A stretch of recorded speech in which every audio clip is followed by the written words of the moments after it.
Meus irmãos, queiram receber a paz do Senhor Jesus. Por bondade, amados, focalizem o capítulo 24 do livro de Josué, e eu quero convidá-los para focalizarem o verso de número 24 a seguir. Enquanto os irmãos focalizam o texto, eu quero dizer da minha alegria, do meu sentimento de júbilo e de louvor a Deus pela vida que Ele me tem permitido viver, e vivendo estar aqui com os irmãos essa noite consiste para mim em motivo de muita alegria. Eu quero dizer ao menos uma frase que glorifique o meu Deus pela vida do anjo dessa igreja, pastor Manuel Júnior. Essa menção de louvor a Deus pela vida do Senhor é extensiva à sua casa, à sua família, e eu quero dizer da alegria e contentamento em minha alma por estar aqui hoje, tendo essa honrosa oportunidade de falar a este seleto grupo de homens, e percebo também algumas mulheres entre nós. É uma grande honra poder ocupar essa tribuna, essa plataforma. Esta menção de louvor a Deus pela vida do pastor Manuel Júnior também é extensiva a todos os obreiros que servem essa casa, cooperadores, diáconos, presbíteros, evangelistas e pastores. Todos sintam-se alcançados por essa menção de louvor ao nosso Deus e pela vida dos senhores. Estou contente também por estar ladeado do meu amigo, pastor Adeildo, que de pronto atendeu o meu pedido e me trouxe aqui, viabilizando a minha vinda à cidade de Birigui. E estou contente também, quero dar glórias a Deus pela vida do pastor Altair Germano. É uma honra poder conhecê-lo pessoalmente. Queridos, capítulo de número 24, verso de número 14 do livro de Josué. Os que já o têm, digam amém. Está escrito: agora temei ao Senhor e servi-o com sinceridade e com verdade. Deitai fora os deuses aos quais serviram vossos pais, além do Eufrates e no Egito, e servi ao Senhor. Se porém vos parece mal servir ao Senhor, escolhei hoje a quem servais: se aos deuses a quem serviram vossos pais, que estavam além do Eufrates, ou aos deuses dos amorreus em cuja terra habitais. Porém eu e a minha casa serviremos ao Senhor. Eu queria, no meu contar de 3, que os irmãos repetissem com entusiasmo a última frase do capítulo 24, versículo 15, que muito certamente é o texto em que hospeda-se esta conferência. Porém eu e a minha casa serviremos ao Senhor. Vamos lá? 1, 2, 3. Porém eu e a minha casa serviremos ao Senhor. Glória a Deus. Queridos, eu quero me ater aqui pelo tempo, dentro do tempo que me fora franqueado, a uma palavra que possa de alguma maneira acessar o coração deste seleto grupo e produzir vida no interior de cada um de nós. Eu quero dizer que sinto o peso da responsabilidade por falar-lhes aqui essa noite, mas sinto também graça de Deus e a companhia do Espírito Santo para me auxiliar aqui nesse processo, o que me dá segurança e garantia de que seremos bem-sucedidos ao final e que Deus prosperará a sua palavra. Amados, desde que tomei conhecimento do tema dessa conferência, eu diria que eu tenho pensado muito sobre este assunto. Há uma proposta para esta conferência, e a proposta parte do seguinte princípio: renovados e posicionados. Renovados e posicionados. Desde que eu coloquei os meus olhos sobre este tema, eu diria que este tema alugou um triplex na minha cabeça, e eu fiquei me perguntando, enquanto me organizava para falar aqui essa noite, se o renovo depende de um posicionamento, ou se o posicionamento, ou se a ordem dos fatores aqui alteraria o resultado do produto. Eu sou renovado porque me posiciono, ou eu me posiciono e daí sou renovado? Mas a proposta que for apresentada aqui é justamente a proposta certa, a forma correta, a maneira ou o caminho por meio do qual nós trilharemos é justamente esse: a ideia de um renovo que é sustentado por meio de um posicionamento. Todo homem que fora um dia renovado precisa se posicionar no afã de sustentar esse renovo. Quando nós avaliamos o capítulo 24 e os versículos que estão posicionados diante de nós a partir do versículo de número 14, nós vemos claramente a atitude de um homem posicionado, a atitude, a voz, a posição de alguém que realmente sustentou essa posição ao longo de toda a sua trajetória. Então nós vemos no capítulo 24, neste texto, que é muito provavelmente as últimas palavras de Josué, as últimas instruções daquele que fora conhecido, ou que é conhecido talvez como o maior dentre todos os generais de Israel, as últimas instruções deste homem antes de concluir a sua trajetória, e ele vai dar aqui claras demonstrações de que é um homem posicionado, um homem de espírito renovado. E quando nós avaliamos a vida e a trajetória dele, nós vamos verificar que este posicionamento, este renovo que Josué sustenta em seus ombros, é algo que lhe persegue desde a primeira menção do seu nome nas páginas da Bíblia Sagrada. E eu queria muito que você, com a sua Bíblia, de posse da sua Bíblia, pudesse focalizar o capítulo 17 do livro do Êxodo. Se você pode, eu gostaria que você abrisse a sua Bíblia no capítulo 17 do Êxodo, para que nós possamos avançar a partir daqui. Porque no capítulo 17, a partir do versículo 8, nós encontraremos aí algumas informações importantes para a nossa compreensão. Deus, ele vai encontrar em Josué o espírito de um homem renovado, o espírito de alguém que era distinto dos seus pares, que era diferente dos seus pares, e ao longo de toda a trajetória deste grande homem, nós vamos perceber ele sempre com esse mesmo espírito renovado, e daí o posicionamento dele quase que sempre sendo o posicionamento de alguém que agrada a Deus. No capítulo 17, no versículo de número 8, se você tem essa referência, está escrito um texto por demais conhecido: então veio Amaleque e pelejou contra Israel em Refidim. Versículo de número 9: por isso disse Moisés a Josué: escolhe-nos homens e sai a peleja contra Amaleque.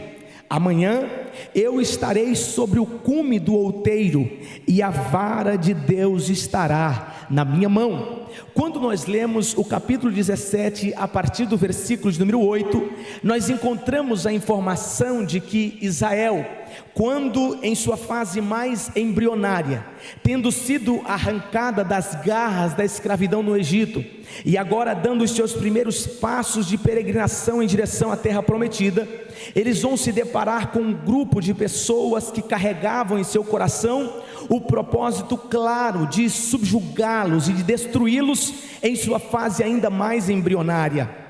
Quando Israel começa a dar os seus primeiros passos em direção àquilo que Deus lhes havia prometido, nós vamos observá-los encontrando-se com o poderoso exército de Amaleque, um grupo de homens nômades que residiam nos termos ali da península do Sinai e que carregavam como objetivo, como meta de vida, surrupiar todos aqueles que passassem por aquele caminho. Eles trabalhavam, o modus operandi dos amalequitas era justamente roubar, era justamente destruir as pessoas que passavam ali, roubando aquilo que eles possuíam, os seus bens, as suas fazendas. O modus operandi dos amalequitas era justamente agir nesse sentido. Quem passasse por aquele caminho tinha os seus bens roubados, as suas famílias destruídas, dizimadas, mortas. Era um modus operandi dos amalequitas. Quando os hebreus agora, nos seus primeiros dias de peregrinação, estão passando por estes termos, a Bíblia diz que Amaleque se levanta com seus exércitos e marcha contra Israel. A estratégia deles era maquiavélica. Eles atacavam pelas costas, eles visavam as pessoas mais fragilizadas do grupo, os Os amalequitas tinham essa estratégia cravada nas tábuas do seu coração. Mas quando nós chegamos no versículo 9, nós encontramos Moisés, o líder daquela peregrinação, fazendo ou delegando uma tarefa, delegando uma função, delegando uma responsabilidade. E aqui nós vemos a primeira menção a Josué. É a primeira vez que Josué terá o seu nome relacionado nas páginas da Bíblia Sagrada. E aqui eu já começo a observar como a vida e a obra desse homem oferece profundas e poderosas lições ao coração deste grupo de homens que me ouvem aqui essa noite, porque em não raras ocasiões Deus ele vai se dirigir a nós e nos franquear oportunidades, e essas oportunidades vão surgir para as nossas vidas como uma grande batalha a ser enfrentada, como um grande problema a ser resolvido, e nós precisamos ter esse discernimento para olhar para essas guerras, para essas demandas, e não ver esses problemas como algo que veio para nos matar, mas nós precisamos ver essas demandas como algo que veio para nos colocar no centro da vontade de Deus, naquilo que Deus idealizou para você, naquilo que Deus projetou para a sua vida. Então nós vemos Moisés levantando os olhos, colocando os olhos na congregação de Israel e verificando em Josué a figura de alguém, a figura de um homem, a figura de um obreiro que podia se colocar de pé e que podia desempenhar uma função frente àquela grande ameaça que surgia. Os irmãos estão me entendendo? Digam amém. Agora eu fico perguntando, a pergunta que ficou na minha alma foi: quais eram as prerrogativas de Josué?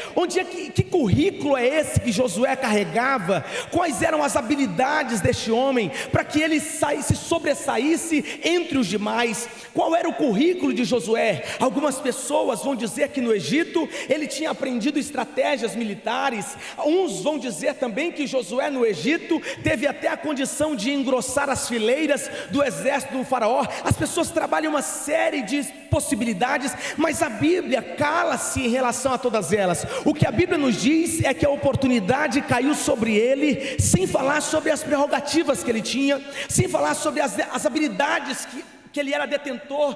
A Bíblia não fala, a Bíblia silencia-se quanto a isso. A Bíblia apenas fala que Josué é alguém que, ao se deparar com o problema, que ao se deparar com a circunstância, ele levanta a sua mão e diz: eis-me aqui, eu estou preparado para esse negócio. E a palavra que Deus tem no meu coração e que eu quero liberar para a tua vida é que obreiros que servem ao Senhor, homens que servem a causa nobre do Cristo, precisam ter clara consciência de que você foi chamado para resolver problemas que você não ocasionou. Você foi chamado para lidar com demandas, com dificuldades, com situações adversas, e Deus ele conta com você. Ele espera que você seja capaz de levantar a sua mão e dizer: eis-me aqui, usa-me porque eu estou à tua disposição. Deus deseja contar com você. Ele não está perguntando se você tem habilidade, ele não quer saber se você tem prerrogativa, se você tem currículo,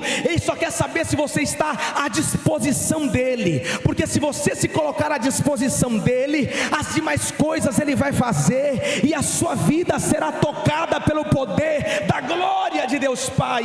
Nós vemos um Josué levantando a sua mão e dizendo: eis-me aqui. Agora olha o detalhe: quando Deus, por meio de Moisés, acendeu uma chama na cabeça de Josué, a palavra de Moisés para Josué será esta: escolhe-nos homens, escolhe-nos homens. Perceba, antes que Josué fosse objeto da escolha de Deus, Josué foi objeto da escolha de um homem.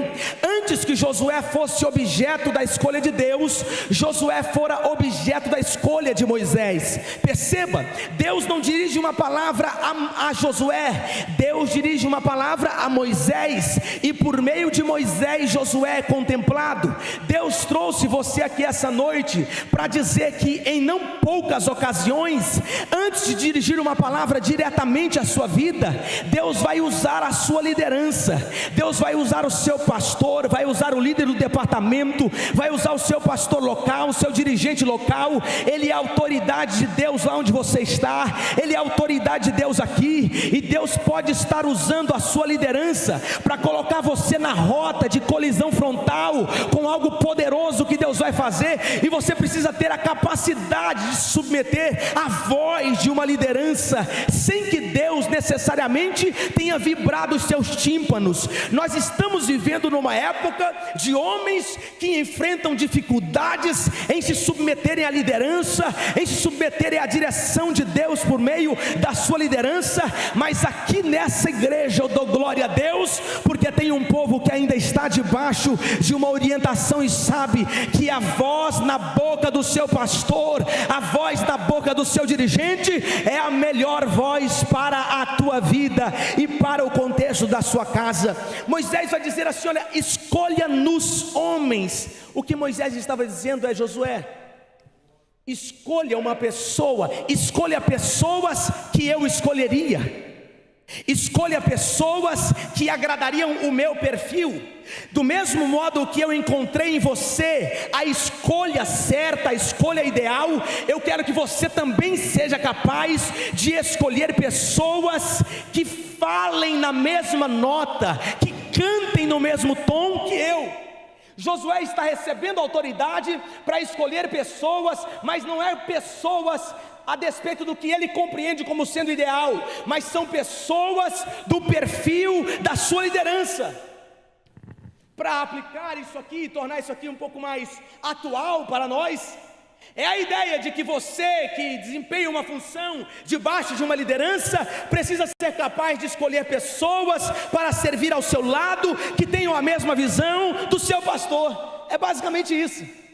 Então, se você tem alguém que serve na sua congregação, mas que por alguma razão não gosta do templo sede, ou não gosta da liderança, essa pessoa, segundo o que está posto aqui, parece que ela não se encaixa no processo, porque Moisés está dizendo: escolha alguém que eu escolheria. Então Deus iluminará nossa mente, iluminará o nosso coração, para nós escolhermos pessoas que a nossa liderança também escolheria.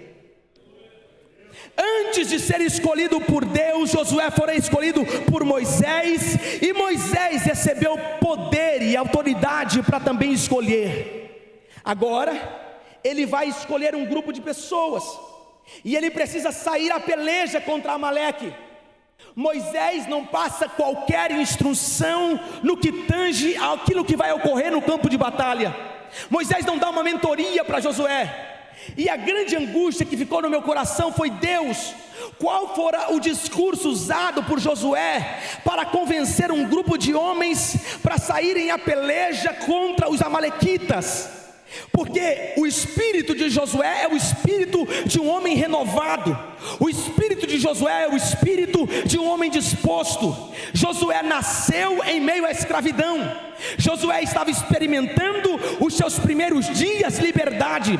Quando ele nasceu, ele já nasceu no Egito, já nasceu sob o jugo de Faraó, e ele está experimentando os seus primeiros dias de liberdade. E a pergunta que ficou na minha alma foi: como é que esse homem conseguiu convencer ex-escravos a irem para o campo de batalha e pelejarem? Porque os hebreus não eram soldados, os hebreus não eram homens que ocupavam posição em exércitos, eles eram escravos. Eu fiquei perguntando sobre as armas dos hebreus nesse episódio. A Bíblia silencia-se quanto a isso, mas a Bíblia diz que existem espadas envolvidas aqui. Mas eu imagino que o processo era muito rudimentar, era tudo muito rudimentar. Eles estavam saindo de uma zona de escravidão, estavam sendo postos em liberdades, estavam ainda na sua fase mais embrionária. Como fazer frente aos amalequitas? Que discurso foi esse que Josué utilizou para incendiar o coração dos seus pares, no sentido de que eles precisavam ir à guerra? E Deus falou no meu coração, porque esse homem que lá no capítulo 24 posiciona-se de modo enfático, dando claras demonstrações de que se sentou em seu espírito um espírito renovado, É um homem que começa no capítulo 17 já ostentando uma coragem que tem sido moeda rara em nossos dias. Mas eu imagino qual tenha sido o discurso de Josué, porque eles estavam diante de Amaleque. Se eles perdessem a batalha para Amaleque, eles não se tornariam escravos como eram há alguns dias atrás. Se eles perdessem a batalha para Amaleque, eles seriam mortos, as suas casas seriam devastadas, tudo aquilo que eles possuíam estava em jogo. Então Josué estava olhando para aqueles homens e dizendo: se nós não formos ao campo de batalha e não lutarmos com o entusiasmo de alguém que sabe de onde foi arrancado, as nossas casas, as nossas famílias serão entregues e serão também dizimadas.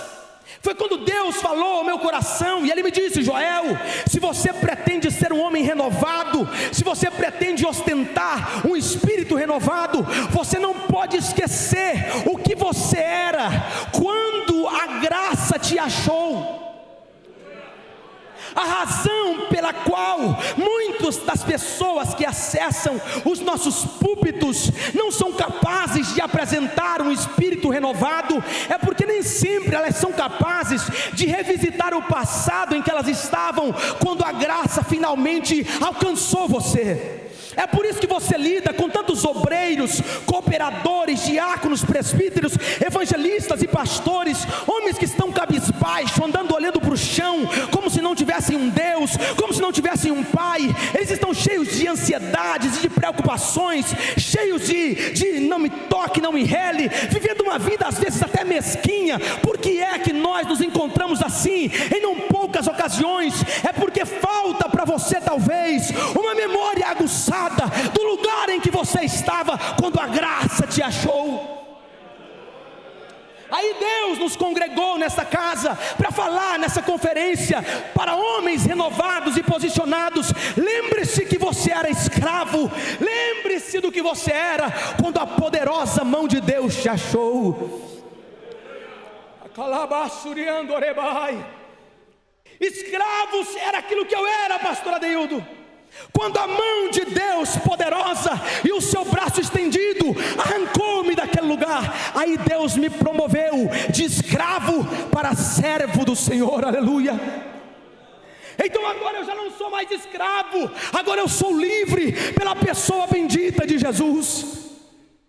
Aí Deus olha para mim e diz assim: Joel, o segredo para que você tenha um espírito renovado é ter a clara consciência daquilo que está em jogo. Se você abaixar a sua guarda, Deus nos congregou aqui nesta casa de oração essa noite para lembrar a você aquilo que está em jogo. Se você só por um instante permitir que o seu espírito se abata e que você abandone aquilo que Deus confiou às suas mãos para fazer, Deus trouxe você nessa casa para dizer: a razão por que você deve ser um homem renovado é porque a sua esposa depende de você, a sua família depende de você. Se você não levantar a sua cabeça, se você não recobrar os seus ânimos, Amaleque está lá fora com o objetivo de tragar a tua casa, com o objetivo de subjugar a tua família. Mas nessa noite há renovo de Deus para nós, há poder de Deus na nossa alma para nos levantarmos aqui e nos posicionarmos. Glória seja dada ao bom nome do Senhor. Então eu imagino Josué reunindo os seus escolhidos e dizendo: senhores, se os senhores não lutarem com entusiasmo, a família dos senhores muito certamente estará em maus lençóis.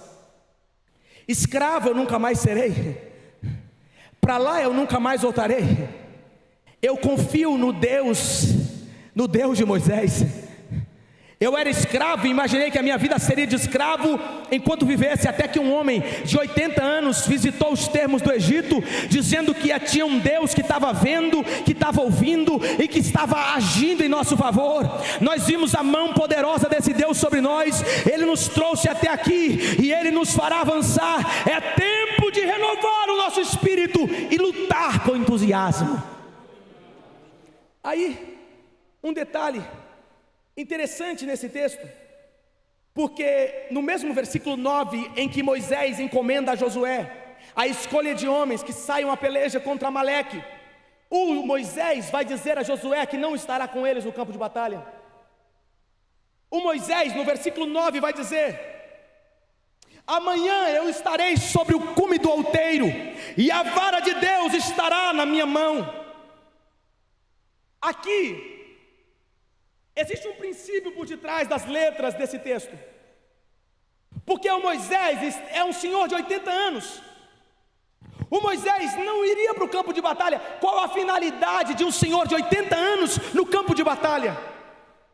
Os exércitos, os soldados que estavam ao lado de Josué, teriam de formar um escudo, um cinturão, para proteger aquele que era o detentor de uma palavra de liberdade. Então, olha a estratégia, é uma mesma frente de trabalho, mas ela vai pendular em dois ambientes. Josué com os homens escolhidos vão ao campo de batalha, mas Moisés com 2 homens escolhidos subirão no monte, e lá de cima pelejarão a mesma guerra. Essa é uma lição que nós precisamos aprender de uma vez por todas, porque eu tenho de administrar situações em que o meu pastor não estará em todos os eventos. Eu sirvo ao lado do pastor Abner Ribeiro, que traz uma saudação a essa igreja, e eu tenho de administrar situações em que o meu pastor não será capaz de estar em todos os eventos, e parece que tem pessoas que têm dificuldade para lidar com isso. Só que o fato do seu líder não estar em todos os eventos não implica dizer que o sucesso daquele trabalho não seja dependente da mão da sua liderança estendida para que você seja bem sucedido. São outras frentes, são outras maneiras, são outras formas de trabalhar, mas todos pensando no mesmo objetivo: a glória do nome do Senhor. Então aprendamos isso de uma vez por todas. Moisés não estava no campo de batalha, mas Moisés estava numa posição preponderante, de onde os exércitos podiam vê-lo, de mãos levantadas. De mãos levantadas.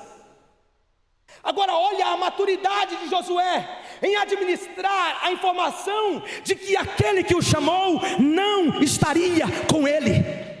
Mas aí o Josué olha para ele e fala: eu entendo o papel preponderante que o Senhor vai desempenhar na peleja, na batalha. Moisés cerca-se de homens que são capazes de ajudá-lo. E eu vi até uma mensagem de que infelizmente alguns, ao invés de ajudar, eles acabam comprometendo um pouco o processo. Mas aqui nessa igreja eu creio que tem homens que estão dispostos a ladear a figura do seu pastor e ajudá-lo a permanecer com os braços levantados. Porque enquanto ele estiver com os braços levantados, haverá sucesso no campo de batalha. Mas quando os braços da liderança se abaixarem, haverá fracasso no campo de batalha. Deus nos trouxe aqui para encorajar a nossa alma. Ajude a sua liderança. Eu tive a oportunidade de dirigir igrejas por 8 anos. Foram 4 dirigindo uma e 4 dirigindo outra, 2 congregações do nosso campo. E guardadas as devidas proporções, eu pude sentir um pouco na pele o que é estar à frente de um grupo pequeno de pessoas. E senti um pouquinho o peso de você ter de abrir a igreja e fechá-la também. É o primeiro a chegar, o último a sair. De ter às vezes de tocar o instrumento, fazer o louvor, falar para 2 ou 3 pessoas, preparar um ensino ao longo de todo um dia, trabalhando numa empresa, uma luta travada, o dia inteiro se organizando, chegando em casa, lendo Bíblia, orando, buscando em Deus. Aí você chega com a palavra e o coração quente, para verificar se as pessoas demonstrariam qualquer tipo de adesão àquele momento. E quando você chega, sua esposa e suas filhas nas primeiras cadeiras. É angustiante, senhoras e senhores, mas Deus está levantando homens desse tempo, de espírito renovado, para lutar ao lado da sua liderança. Seria tudo mais fácil se nós compreendemos essa grande verdade. Tudo seria mais fácil, e a angústia vai arrebatando o coração de uma liderança que parece não ser capaz de imprimir no coração dos seus liderados as verdades que você carrega.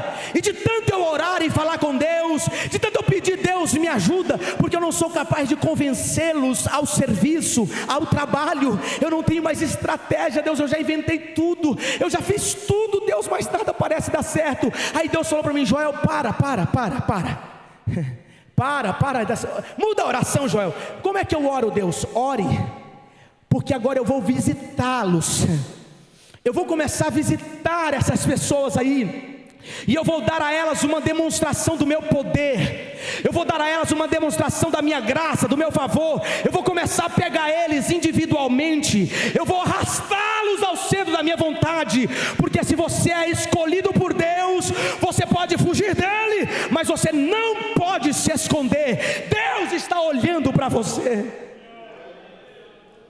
E aí eu comecei a orar e dizer: Deus, manifesta a tua glória, visita essas pessoas no particular, no trabalho, onde eles estiverem, para que eles entendam que não é para a minha glória, é para a glória do nome do Senhor.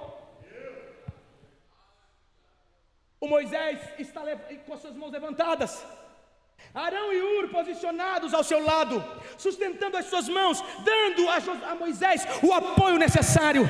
E no campo de batalha, Josué triunfa contra os amalequitas. Agora, um detalhe crucial: as mãos se abaixam, Israel perde. As mãos se levantam, Israel avança. Ao final, Israel é bem sucedido. Eu gostaria muito que isso ficasse claro no seu coração. Ao final, nós seremos bem sucedidos. Ao final, nós seremos bem sucedidos. Queira o diabo ou não, nós seremos bem sucedidos. Você ajudando ou não, nós seremos bem sucedidos. Você se posicionando ou não, nós seremos bem sucedidos, porque estamos debaixo da palavra de Jesus, que disse: as portas do inferno não prevalecerão contra a minha igreja. A pergunta é se eu serei renovado e vou me posicionar para fazer parte dessa trajetória, ou se eu continuarei vivendo uma vida como se Deus não tivesse feito uma obra poderosa na minha vida. O detalhe é que quando tudo isso aqui termina, Deus dá uma palavra a Moisés, dizendo assim: escreve aí um memorial. Avançando para o final do capítulo 17, a partir do versículo 14, a vitória já está ganha, vencida. Então disse o Senhor a Moisés: escreve isto para a memória num livro, e relata aos ouvidos de Josué que eu totalmente hei de riscar a memória de Amaleque de debaixo dos céus. E Moisés edificou um altar, ao qual chamou: o Senhor é minha bandeira. O Senhor é minha bandeira. Porque ao final da vitória, ao final da guerra, ao final da luta travada, na reunião de obreiros da congregação de Israel, Moisés, o pastor da congregação, se coloca de pé para falar sobre o êxito da batalha contra Amaleque. Josué, o grande general de Israel, o homem que comandou as tropas no campo de batalha, está sentado nas primeiras fileiras daquela congregação. Moisés se levanta, aí Deus fala na alma de Moisés dizendo: Moisés, edifique um altar. Mas não é um altar a você, não é um altar a Josué, não é um altar a Arão ou a Hur, é um altar ao meu nome. Edifica um altar e testifica para todo mundo ouvir de quem é a vitória da igreja. A vitória é do Senhor, porque o Senhor é a nossa bandeira. Deus nos congregou nessa casa para dizer de uma vez por todas a minha alma: Joel, quando você labuta as demandas da Assembleia de Deus, Ministério do Belém, Mirassol, você não está labutando as demandas tão somente do pastor Abner Ribeiro, você está labutando as demandas do Senhor, que é a tua bandeira. E quando nós aprendemos essa importante lição, nós reconhecemos que ao final os lauréis, os louros, o louvor, a adoração, a glória, a majestade, a honra, não é a homens, ela não sai na horizontal, ela sai na vertical e acessa o coração de Deus. Quantos aqui nessa noite entendem essa palavra? Deus te trouxe aqui para lhe dizer nesta noite: lembre-se de onde você estava quando a graça de Deus te achou.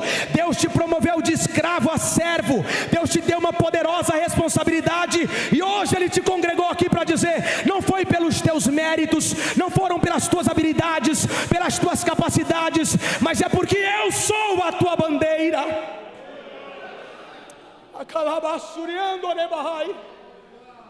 É por isso que não existe uma relação das habilidades de Josué. É por isso que a Bíblia não se detém a falar se ele é aqui um general treinado. A Bíblia não dá interesse, não dá foco na ideia de que eles eram detentores de estratégias militares. Não tem aqui, aqui não tem. Por quê? Era Deus dando uma demonstração a Yadbir: vocês vencem, não é pelas habilidades que os senhores têm, é porque a minha bandeira é a bandeira de vocês também. Eu sou a bandeira desta casa. E aqui reside a razão porque ainda estamos vencendo. Aqui reside a razão porque ainda estamos vencendo. Aqui reside a razão porque ainda estamos vencendo. A bandeira do Senhor está cravada e tremulando nessa casa. É por isso que essa casa ainda vence. Agora, para concluir, caminhando para a conclusão, os irmãos já devem ter observado, e eu falo um pouquinho mais alto, é um ensino, queridos. Eu estou me organizando aqui, pastor Manuel. Eu estou me organizando para tentar ser um pouco mais contido. Mas veja, olha que coisa interessante. Essas pessoas aqui haviam dando demonstrações de que não carregavam entusiasmo na alma. Eles em não poucas ocasiões estavam murmurando. Aqui em Refidim eles lutaram pela vida deles e das famílias. Foram vencedores porque Deus foi a sua bandeira. Avançaram no deserto, e quando chegaram lá no capítulo 13 de Números, que eles tiveram de espiar a terra, e só 2 homens voltou com entusiasmo, só Josué e Caleb, dando claras demonstrações de que posicionamento sustenta renovo. Posicionamento sustenta renovo. Posicionamento sustenta renovo. Quer ser um crente renovado, seja um crente posicionado. Quer ser um crente renovado, seja um crente posicionado. Posição sustenta renovo. Quando eles chegaram lá, eles olharam para a terra e viram todos a mesma coisa, mas com óculos diferentes. 10 homens viram com olhar material, físico, natural. 2 homens incendiados até o tutano levantaram a voz e disseram: a boa mão de Deus está sobre nós, e se o Senhor se agradar de nós, nós venceremos mais uma vez. Você tem que escolher com quem você anda. O Josué andava com alguém de espírito renovado também. Veja isso, se você está perto de alguém de espírito renovado. Glória a Deus. Quem tem espírito renovado tem que andar com alguém igualmente renovado, senão você vai correr o risco de ter a sua fé solapada pelas adversidades. Aí Deus olha para aquele povo e fala assim: não, vocês não podem entrar, vocês terão de voltar, e eu sepultarei essa geração no deserto. Talvez os filhos de vocês nasçam com um espírito novo. Talvez os filhos de vocês estejam preparados para viver aquilo que eu idealizei que vocês vivam. Mas aquela geração fora privada de acessar a terra. Por quê? Porque se entrassem com aquele espírito, seriam totalmente dizimados em Canaã.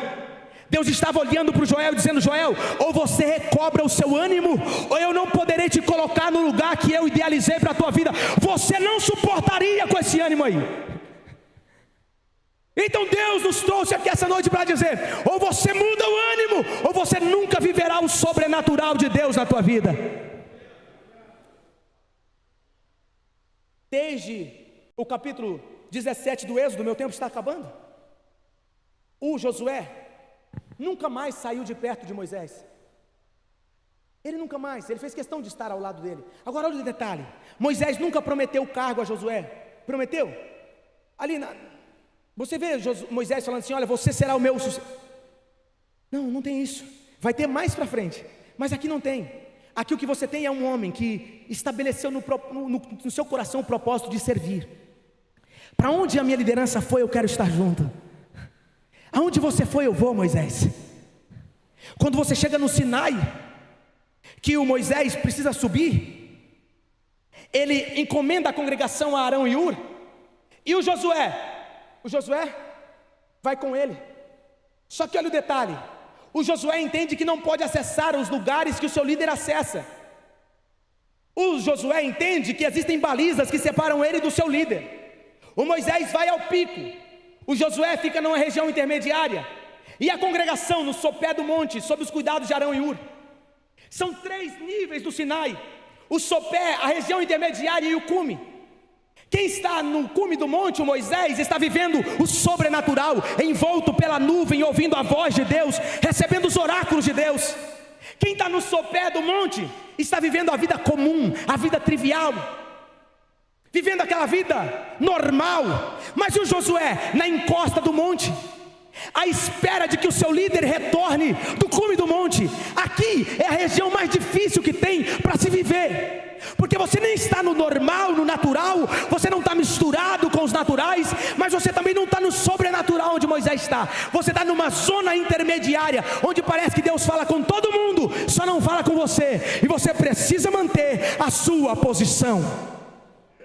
Deus te trouxe aqui essa noite para dizer: aconteça o que acontecer, não arrede o pé da tua posição, porque a tua posição sustentará o teu renovo. É o lugar mais difícil para se estar, mas é o lugar onde a maioria dos que aqui estão também estão posicionados. Eu estou pregando aqui essa noite, falando aqui essa noite com aspirantes ao sobrenatural, homens que estão posicionados.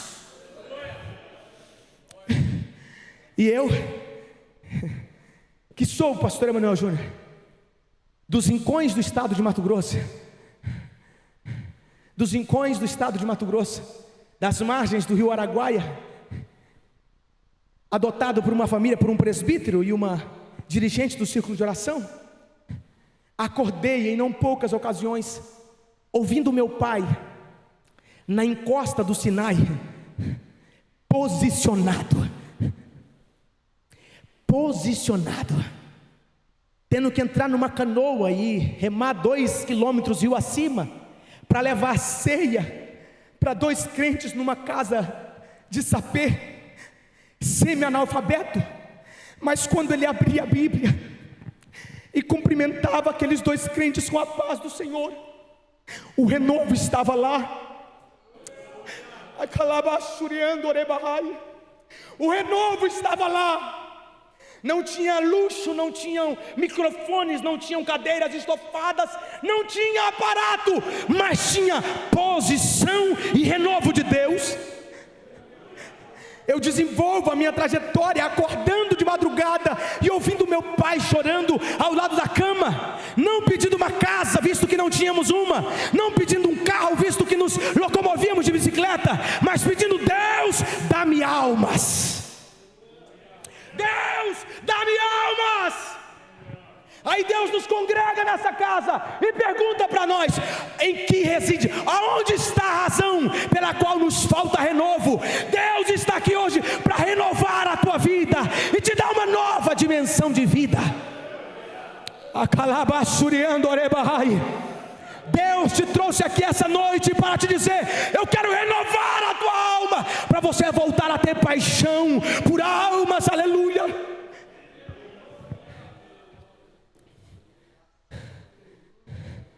O meu pai viveu por longos períodos na região intermediária do Sinai,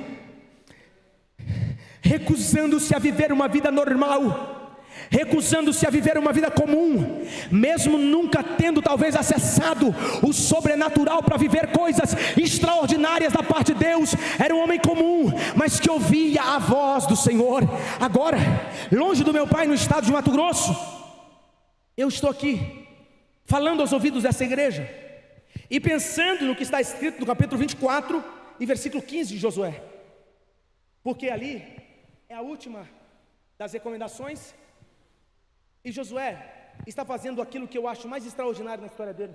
Eu sou apaixonado por esse homem, mas o que eu acho de mais espetacular na trajetória toda dele não é o fato dele ter sido escolhido por Moisés e vivido todas essas coisas extraordinárias, conquistado Jericó. A grande virtude que eu encontro nesse homem é a habilidade que ele tem, a capacidade que ele tem de olhar para um grupo de pessoas e dizer: façam o que os senhores quiserem da vida de vocês, tomem o caminho que os senhores quiserem da vida dos senhores, mas eu tenho uma posição firme na minha alma, eu e a minha casa serviremos ao Senhor. O que me faz pensar, para concluir, que Josué empregou todas as guerras possíveis, Josué lutou todas as batalhas possíveis, Josué empreendeu todos os empreendimentos possíveis, mas ele não perdeu a sua casa. E Deus te trouxe aqui essa noite, obreiro, para dizer que o maior empreendimento de um homem, a maior conquista de um homem é a capacidade de conduzir a sua casa no meio das guerras, de conduzir a sua casa no meio das pelejas.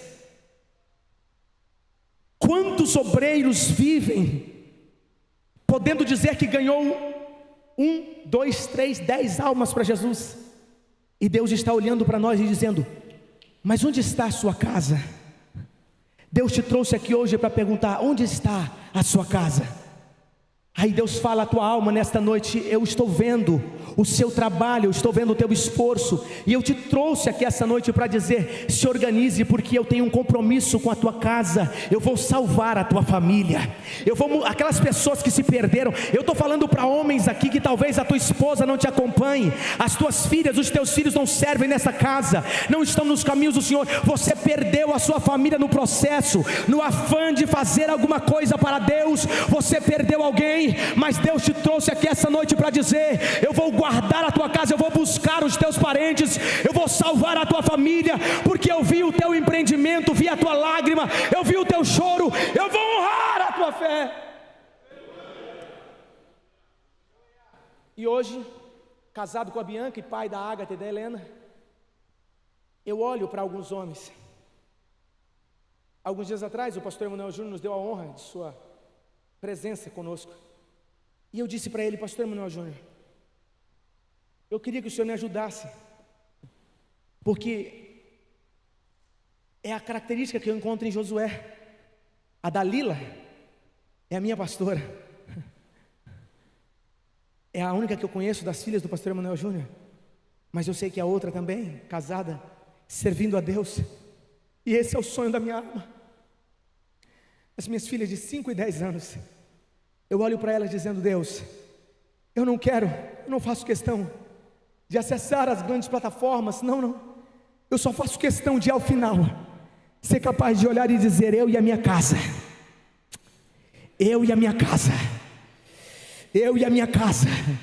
servimos ao Senhor. Se você pode, eu quero orar por você assentado como você está. O meu tempo terminou aqui e agora, mas eu quero orar por você aí onde você está. Eu quero orar por você aí onde você está. Ó Espírito Santo de Deus, pelo compromisso que o Senhor tem com a tua palavra, se esta é a tua palavra e se eu preguei debaixo da tua direção, aqui estão os teus filhos, Senhor, submetidos a este propósito de serem renovados e posicionados. Eu não sei o que o Senhor viu em mim, tanto quanto os meus irmãos provavelmente também não sabem aquilo que o Senhor viu em nós, mas o Senhor nos escolheu quando ninguém nos escolheria. O Senhor viu em nós algo que ninguém seria capaz de enxergar. O Senhor nos resgatou e nos promoveu à condição de servos, e nós estamos aqui empreendendo guerras, empreendendo batalhas, tremulando a bandeira e dizendo: o Senhor é tudo que temos, o Senhor é tudo que somos, é a razão da esperança que há em nós. Portanto, Deus, eu te peço, sustente-nos com espírito renovado. Renova-nos, ó Deus, aqui essa noite, e posiciona-nos, ó Deus, para a glória do Teu majestoso nome, e que ao final da nossa trajetória, nós sejamos capazes de levantar a nossa voz e dizer em alto e em bom som: empreendemos todas as guerras possíveis, Senhor, mas aqui está o bem mais precioso que o Senhor nos confiou. Deus, dê-nos graça para esconder a nossa casa em Ti. Em nome de Jesus nós oramos, e em nome de Jesus nós agradecemos, e a igreja diga: Deus os abençoe, em nome de Jesus.